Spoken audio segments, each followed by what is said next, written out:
There are some nights you never forget. Your wedding party, a milestone birthday, those times that bring all your friends and family together. Mark Stone wants to celebrate his 40th with a bang. He's the climber with the flashy shades. He looked kind of like one of us. He had kind of long hair and tattoos and piercings. That's his best friend Jane. As it turns out, several of their eco-activist friends are turning 40 in 2009, so he suggests they hold one big joint party. It was called the 69ers party. Yep, they've called it the 69ers party because that's the year they were all born, 1969. Which also happens to be a year they admire for the counterculture and the protests that were going on across the West. Mark and the other 69ers, they find a big barn to rent in Herefordshire, and they set up a bunch of tents and camper vans in the grounds. It's huge. They can fit 350 people. There are activities in the daytime, a football game, an egg and spoon race, and a mud wrestling contest. Then, in the evening, there's a ceilidh and cabaret. And don't forget the food. There's lots of it, supplied by their favourite caterers, the Veggies and the Anarchist Teapot. It was like a mini festival, really, and Mark was really key in organising it. Like, he kind of drove the whole thing. Interestingly, they put up pictures of when they were all kids. So there were pictures of Mark when he was a kid there. Mark and some of the guests fancy themselves as amateur musicians and decide to build a small stage in a barn. It's the climax of the weekend, the showstopper. So they were all up on stage, Mark playing guitar, possibly even singing at some point. They're wearing matching outfits, black tees and trilby hats, and performing covers from The Clash, Sex Pistols, and Mark's choice, Folsom Prison Blues by Johnny Cash. Everyone was just loving it. I think there was stage diving. There's loads to drink, people dancing. Yeah, it was just a fantastic, brilliant party.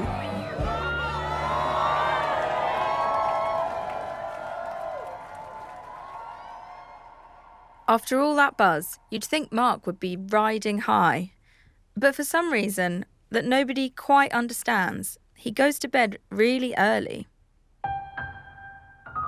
Then the next day, he refuses to leave his camper van. Everyone's milling around, nursing hangovers. But as morning turns to afternoon, he still doesn't appear. And people ask, what's wrong with Mark? He seems to be in a bit of a bad way. Eventually, his friends find him in the van. He's hyperventilating. He seems to be having a panic attack. It appeared like he was having a breakdown. I think I remember those words being used. And Lisa, his girlfriend, is worried. Very worried. And I think it's only natural. In the days and weeks that follow, Mark's behaviour becomes even more unpredictable. And then that depression kind of quite quickly led into real serious paranoia that I found very frightening. He's unstable and erratic. He was kind of spinning a bit more out of control, and that was the first clue that there was something really wrong. She can't put her finger on it, but she has a feeling there could be something else going on with Mark. And I had suspicions that there was something, and that I would find some secrets out about him. I never for a moment thought that it would be what it actually turned out to be.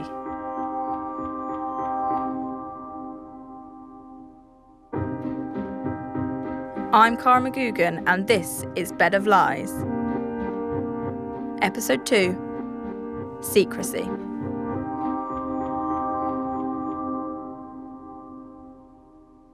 I want to back up a bit. In the last episode, we met 4 couples. They're getting together, falling in love, going on protests. Some in the 90s, others in the early noughties. These men have fast established themselves in the women's lives. And by now, they've been together for a long time, some of them years. They share friends, live together. The women are in love, thrilled to have found their soulmate. But is there something we've missed about these men? What do the women actually know about their partners? That's exactly the question going through Alison's mind when we left her at the end of the last episode. She found something deeply concerning. Remember? An object that's 3.5 by 2 inches. The one we've been waiting to hear about. So what is it? I found a bank card, a NatWest bank card, in the name of M.S. Jenner.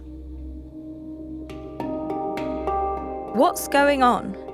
His name is Cassidy, but his card says Jenner. Alison's never heard that name before. She doesn't know what to think.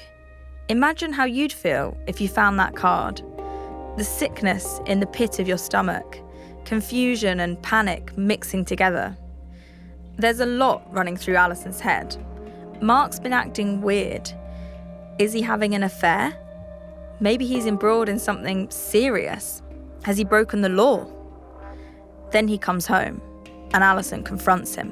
What the fuck is this? What is this? He went white. He'd obviously been caught out at something. And what does Mark say? Put his hands on his head and said, I can't believe I've been so stupid. He was in shock. I want to freeze there. He's about to explain himself. And she's going to believe him. Because the thing is, she doesn't really know much about this man. Not really. Not when it comes down to it. Even though they've been together 2 years. And the same goes for all these women. None of them know very much about their boyfriends. Maybe we should start with what they do know. For one, they're all quite hands-on.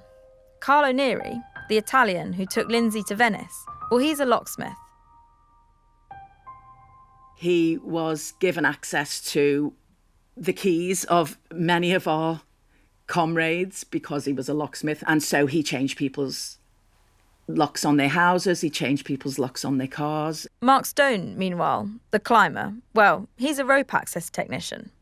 That means he climbs buildings for repairs and inspection, a bit like the window cleaners you see up skyscrapers. He goes away for weeks on end to work on site. And Mark Cassidy? Well, he's a joiner, or carpenter, to you and me. Yeah, he had a bag of tools. And he put our kitchen in. Alison finds it pretty useful to have a handyman around. It took him 8 months, but he did manage to build a whole new kitchen. So this kitchen, as you see it now, is now 1997. Remember how Alison films everything with her new video camera? Well, she's got a video of Mark installing it. I'll do this for a living, actually, viewers. I can renew this kitchen. Who do you think the viewers are that are going to watch this exactly? Well, I don't like to name names, but there's been lots. So these guys are great to have around. They can build a kitchen or fit a lock. But I'm going to go off piste for a minute because it seems like the right time to talk to you about something important. Vans. It might sound a bit random, but stay with me. Vans are a thing in Britain, aren't they? Those lumbering vehicles barrelling down the inside lane of the motorway. They're the backbone of the British economy. And the drivers of vans, well, they conjure an image of a certain type of guy. He's resourceful, down to earth, and helpful. If you've got a problem at home, he'll solve it. Want a lift? He's happy to take you. But why am I going on about vans? The funny thing is, all the boyfriends in this story have one.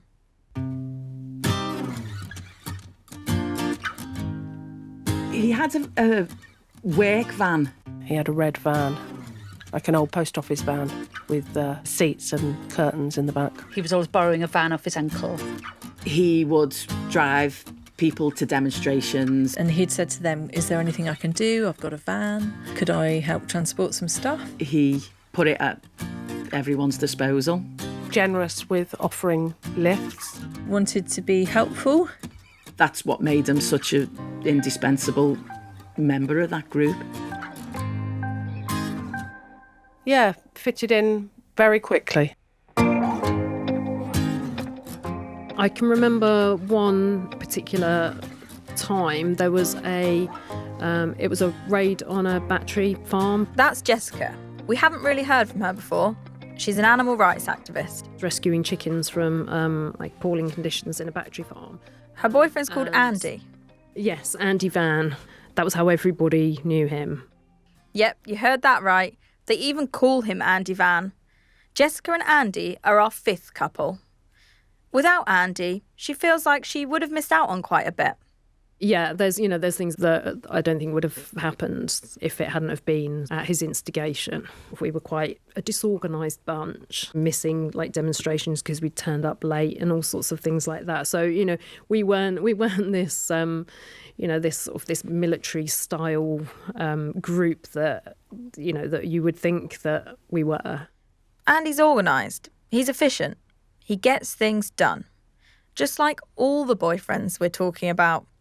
Soon enough, they go from being rookies to respected members of their groups, and they're becoming more and more involved. Take Mark Stone, the climber. He's making a name for himself as an ambitious campaigner. Within 2 years of his arrival in Nottingham, he and his friend Jane are planning a big protest at the G8 summit in Scotland.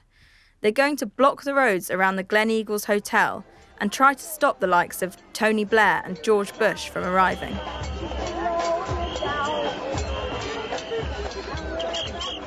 Before long, Mark's travelling all over Europe, meeting groups, joining protests.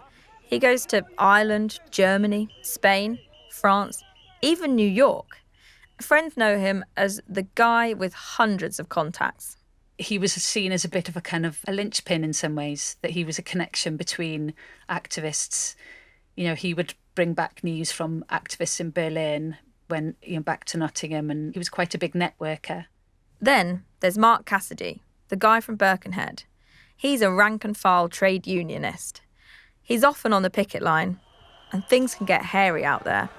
One time, he crosses the line to face up to a guy on a motorbike who's brandishing a heavy chain.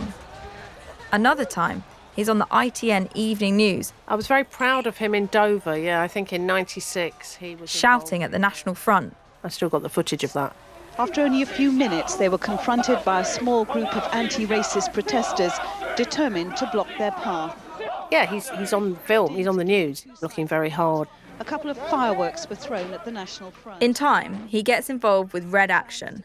They're known for their violent confrontations with the far right, and they have links with Irish republicanism. One year, Mark takes Alison and their friends to West Belfast. He says he wants to learn more about policing in Northern Ireland. I don't think I would have gone on a delegation to West Belfast if my boyfriend hadn't been driving the van that took us all there. There's that van cropping up again.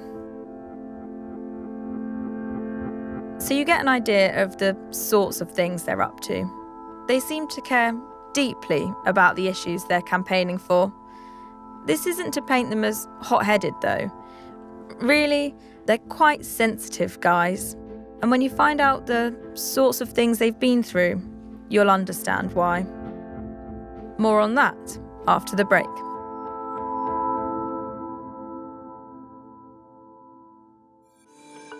Hi, I'm Martin Evans.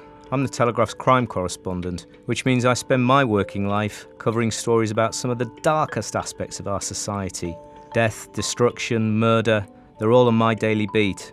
It also means I've followed closely the shocking revelations regarding the women unintentionally at the heart of one of the biggest scandals in recent British history, the women that you'll hear about in this podcast.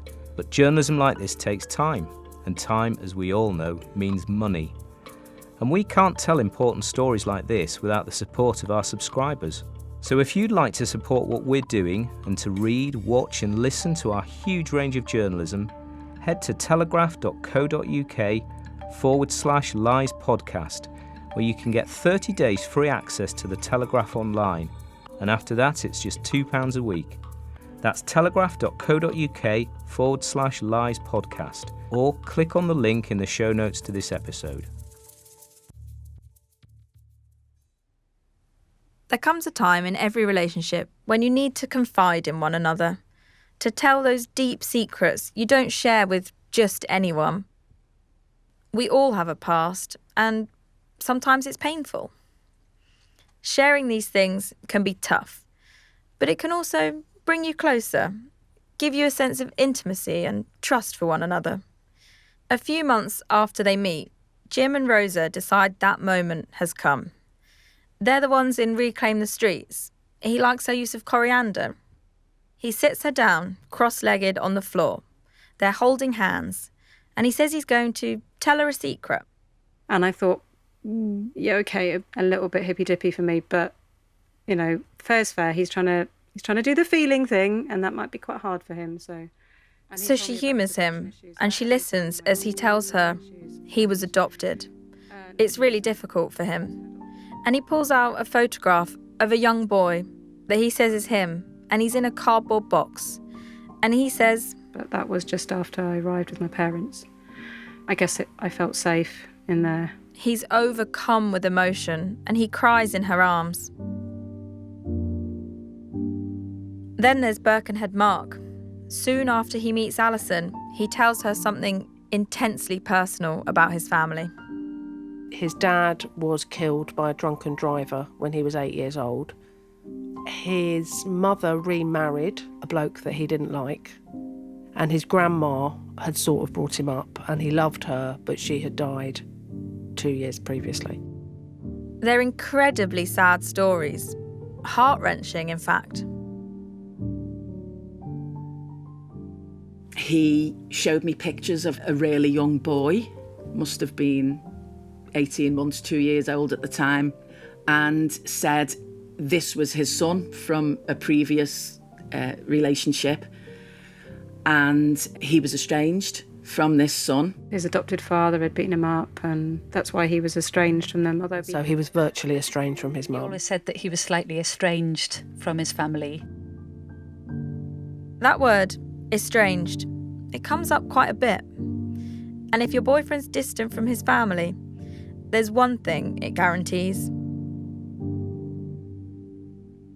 You're probably never going to meet them.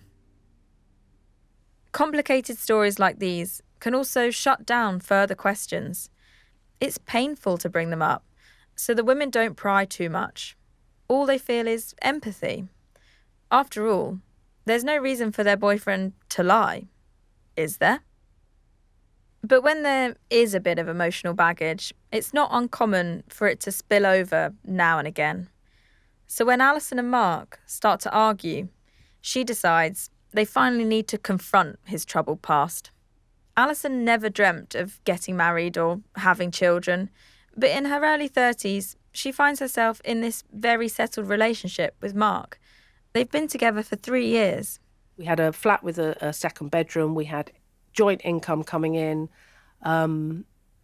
We had a future. As far as I was concerned, we had a future together. And surely children was one of the options, one of the things that we would be talking about. And She looks at friends having their first babies and thinks, maybe I do want children. But he's not so keen. He said it would be throwing the towel in, you know, and he wasn't ready for that yet. So he would block it. Well, not block it even. He'd just put it off. He'd just say, not really, not now. Yeah, maybe one day. Alison's a bit worried about their future. For some reason, Mark isn't allaying her fears. If only he'd at least turn around and say, I absolutely don't want children, but I think we should buy a mobile home and go travelling around America for 5 years. That might reassure her. They'd have a plan. But he isn't saying any of that. And it was the fact that he came up with nothing as an alternative. And because of this kind of, difficult backstory that he had, I said, we need counselling. So she arranges for them to go to marriage guidance. With Relate. Mark doesn't really like the idea, but she's determined. I remember dragging him at one point. I mean, probably the first time we went, I remember we went by train and literally, I mean, he's a big bloke, and pulling him, which he really didn't like. He didn't want to be handled at all. And really, he along Seven Sisters Road, and he stomped back, said, I'm not doing it. And I made him somehow.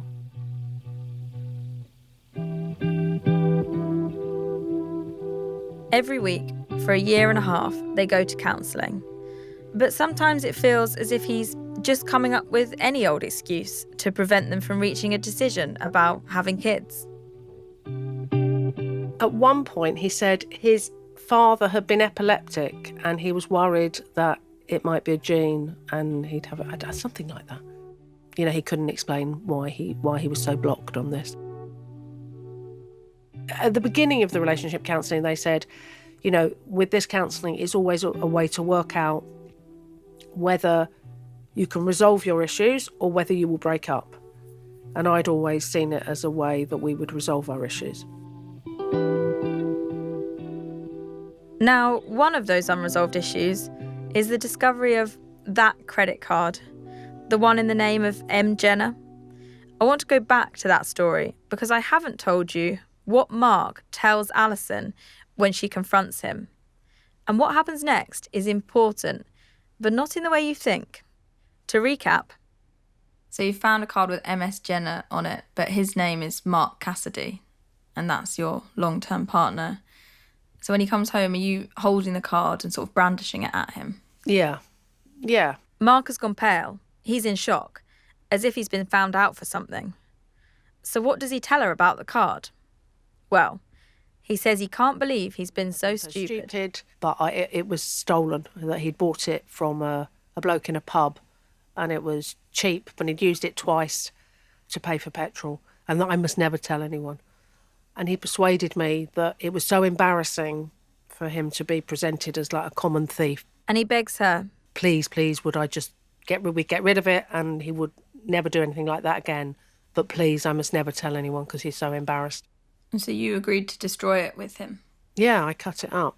She cuts it up, bins it, as if the whole thing has never happened. And Mark buys her a bunch of flowers to say sorry. But there is something she hasn't told Mark.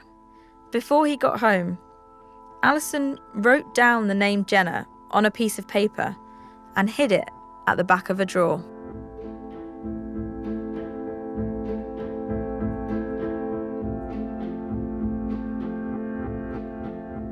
What we're hearing are subtle clues that things might not be as they seem.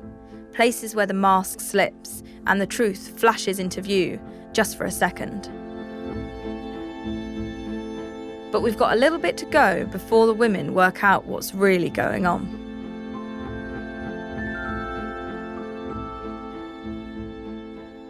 Cast your mind back to the beginning of this episode. Something strange is happening with Mark, the climber, after his 40th birthday party, the 69ers festival. He's having a panic attack, and Lisa's concerned. She thinks back on everything that's happened in the months leading up to that night. What's got into him? Understanding what's changed is vital for what comes next. It all starts with one of the most daring actions the Nottingham eco-activists have ever planned. It's spring 2009, and they want to shut down a power station. This is more than blocking the roads outside or locking themselves onto a fence. It involves trespassing onto private property, pressing the emergency button on the station's machinery, and then climbing onto its cooling towers. There are over 100 people involved. It could be Britain's most high-profile campaign against global warming. And the target is Ratcliffe-on-Soar, a hulking coal-fired power station between Nottingham and Derby. For miles across the flat plains out there, all you can see is its 8 cooling towers, belching out smoke, each one 100 metres tall or so. It's a blot on the East Midlands landscape, and it's recognisable to anyone who's passed by. Mark and his friends have targeted power stations before. Earlier that year, they took over a coal train, heading for another one, Drax. But this is huge. It's going to require a lot of effort to pull it off. So what's their plan? People would climb the chimney. One of those people was going to be Mark. Climb the chimneys and... They spent months putting this plan together, holding meetings in secret and writing to one another in code. And now it's in place.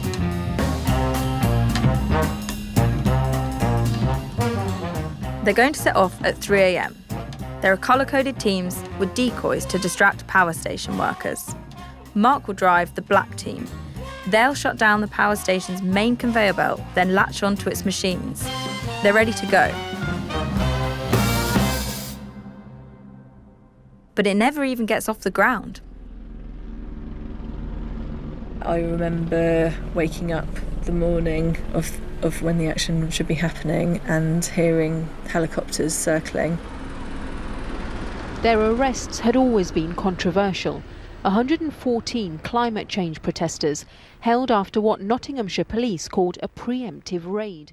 They don't just arrest the protesters, they also have warrants to go to their homes to look for evidence. When Jane tells Mark the police have raided his home, he loses it. He was really angry and he was like, "My house? How did they go in my house for?" Mark's distressed and he rings his girlfriend, Lisa. And he describes kind of coming in and seeing all the photographs of me on the floor and that really upsetting him, and a picture of his brother that had broken and that really upsetting him. And he seemed really outraged. The campaigners are released on bail with legal cases hanging over their heads. 26 of them in total will be charged with conspiracy to commit aggravated trespass. So it's against this backdrop that Mark plans the 69ers party. He wants to lift everyone's spirits after all the stress they've been through in recent months. But he doesn't manage to distract himself. The police raid, it's really got to him. And it felt to me a bit like he was coming apart from the strain. And as the weeks pass, his mood only worsens. He's paranoid and jumpy. What is going on? There is one thing on everyone's minds in all of this. A nagging doubt that won't go away. They'd planned the raid with the utmost secrecy. So how on earth did the police know about it? And it wasn't the first time that a protest had been foiled. Plans kept coming unstuck, police kept arriving, and there seemed to be leaks going on. And the same thought crosses all their minds. Could there be a mole? Next time on Bed of Lies. Cracks will soon start to appear. Past traumas will catch up and relatives fall sick. Then, one by one, the men will vanish. I came home from work and I realised immediately that he'd gone. Everything's gone. Every trace of him has gone.